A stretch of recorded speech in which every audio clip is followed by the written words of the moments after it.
I guess this is gonna be the last new video idea type thing that I have for a while.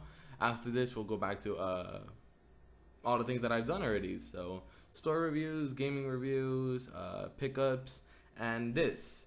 Now this is an idea that I had for a while. It's actually based off of a different YouTuber, Neongo Gamer.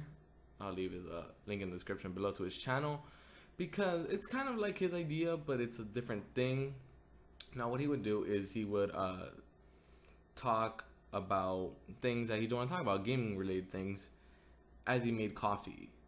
And it was a more relaxed type video with less editing and everything. It was longer most of the time, but it gave him time to, as he was making coffee, he was in the process of making coffee while he would talk, to just say whatever was on his mind. And today I kind of want to talk about why I got a PlayStation Vita in 2017. So I recently got this, and I really want to talk about why I made it, but I'm not a big fan of coffee. But what I am a big fan of is food. So I decided to make a series, I'm going to be calling it While I Make Food. So every time I do one of these videos, I try to do something new. Today we're going to go with something pretty simple actually. We have our jelly, our peanut butter, our bread, and we're going to be making a peanut butter and jelly sandwich. So before I continue this video, let me put this in the toaster. So while we wait, I really want to talk about the PlayStation Vita and why I actually got it. So let's just start right away. There's no need for there to be a little cut, transition, or anything. Let's just get right into it. I went on OfferUp one day. Why I was actually pretty interested in already buying a PlayStation Vita. I'd seen a couple games that had gotten my attention, and I thought it would be a pretty cool system. But the thing is, it's pretty expensive, and GameStop and everything else, it costs about minimum 150. And if you want to get it new, you have to get a Japan one, which isn't a bad thing. They're region free, for $200. So that was still a lot of money, not something I was willing to pay. And I wanted one, but not to the point where I was gonna pay anything more than 100. I was actually gonna buy one from a friend, but then that fell apart. And luckily it did, because I was gonna give him 100 for his, and then I went on OfferUp, and then I saw one for 65. And when I saw one for $65, I saw that it was posted an hour ago. I knew that it was gonna sell out pretty quickly had I not made a move. So I messaged the person right away. I had asked,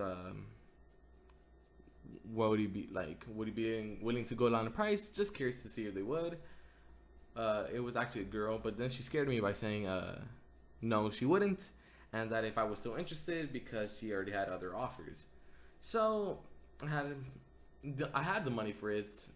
Didn't know if I wanted to spend it, but with telling me that there's other people that already wanted it, I didn't want to take a chance. I didn't think I'd find a better deal, and I got this about a month ago, and so far I haven't. So I guess that it worked out, and I said yes. I asked her where she lives. She actually lived pretty close to me, 10-minute drive, and I bought a Vita. It didn't actually come with a charger, so I was pretty scared that it didn't work or anything. I asked her, she assured me it did, and if it didn't, I could text her to make sure that I had no problems with it. So I bought a charger at World 8 actually for $10. Charged it the second I got home, and thankfully it worked. So I really want to do a review on the Vita because it's actually a great system. I enjoy it a lot. But the thing is, I don't have too many games for it. I have some games that I got when with PlayStation Plus. I have a Super Meat Boy, PlayStation All Stars Battle Royale. These are games that I got on the PS4 and the PS3, but they were cross-buy, so they also worked on the Vita. So I've just been playing sort of more indie games and stuff rather than AAA games like Uncharted and all that. Which is a shame, because the games are still kind of pricey for the Vita. You won't see any good games maybe lower than 20. So I still kind of want to see if they'll drop. I'm not sure if they will, because the Vita, the bread is ready. Give me a second. That is really hot. Well, anyways, like I was saying, so the Vita is known as a failed console. I will be the first to admit. I enjoyed it so far, but it is a failed console, which is a real tragedy because it's a better PlayStation Portable. It's better PSP, and the PSP was a major success. The Vita wasn't, for multiple reasons. The hardware is amazing. The hardware is much better than the 3DS, and of course the 2DS that I have. and actually it's more comfortable than the 2DS, I'd say.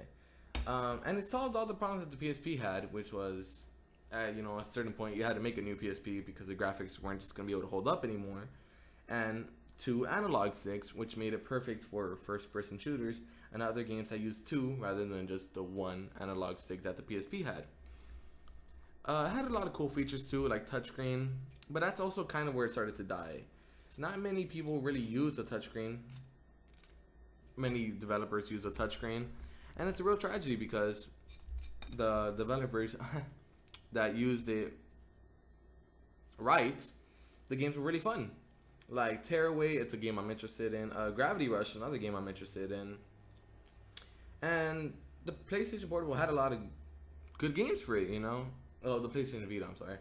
Had a lot of good games that should have been console sellers, but it was overpriced when it first came out. PlayStation didn't want to lower the price, and it has its own proprietary memory card, so you couldn't buy a SIM card like you could for the PSP.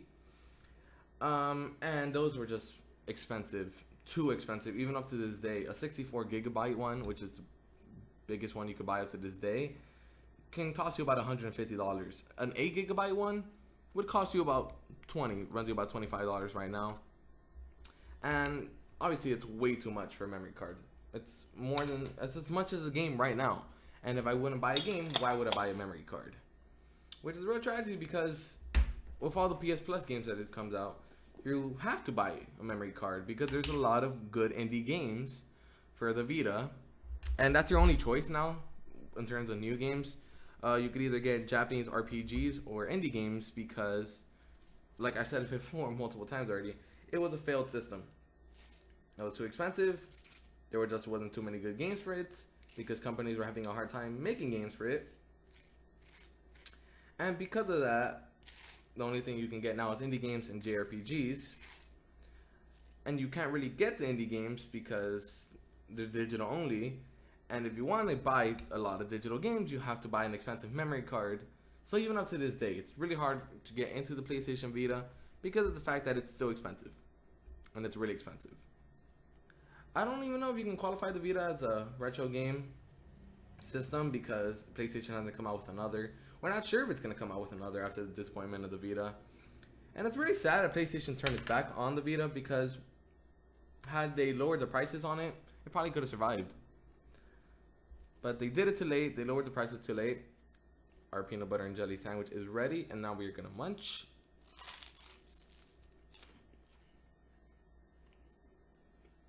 That is really good. But the Vita could have succeeded. PlayStation decided to turn its back on it. It lowered the prices too late. And by the end of it, just scrapped the idea. So now the Vita itself, unless you have games that you already know you want for it, I know I'm going to get collections like the God of War collection, the Sly Cooper collection, games that I haven't actually experienced before. I can now experience them on the go with the Vita, which I think is pretty cool. So I have games that I want for it, and I have games that I'm going to buy for it. And once I do, I can really give you guys a good idea of whether the Vita is worth it or not. Because I got it for $65, and there's a chance that it might not be worth it because I haven't really played too much of it because the games are still expensive. The Vita, if you have the money for it, I'm sure people will love. But it's very hard to get into it when games are still minimum 20. Memory cards are minimum 20. And the system is minimum 150. But hopefully when I buy games for it, I'll like it. If not, I'll just sell it or something. I'm not sure. Hopefully I like it once I get more games for it. And when I get some more time to play with it, I'll do a review on it compared to the 2DS maybe. See what's overall better. But yeah, for now, it's a system that has plenty of potential for me. And hopefully I enjoy it. But that is it for this video, guys. Thank you guys for watching. I hope you enjoyed this video. It's a little bit more laid back. All my other videos will be more edited and everything. But I just thought this video would be easier to make. Easier just to experience. I could talk about something without having to worry about editing or messing up. Because if I mess up, I'm not going to cut it out. As I make food. Because who doesn't love food? And who doesn't love peanut butter and jellies? And sandwiches, They're great. And they're not that bad for you. And then it's just always a good time for a PB&J. But if you guys enjoyed the video, make sure to hit that like button. comment if you guys have any questions or anything, or you just want to support the channel. And if you enjoy this video and the rest of my videos, make sure to hit that subscribe button. I appreciate it a lot. And thank you guys for watching, and I'll see you on the next one. Alright, really good.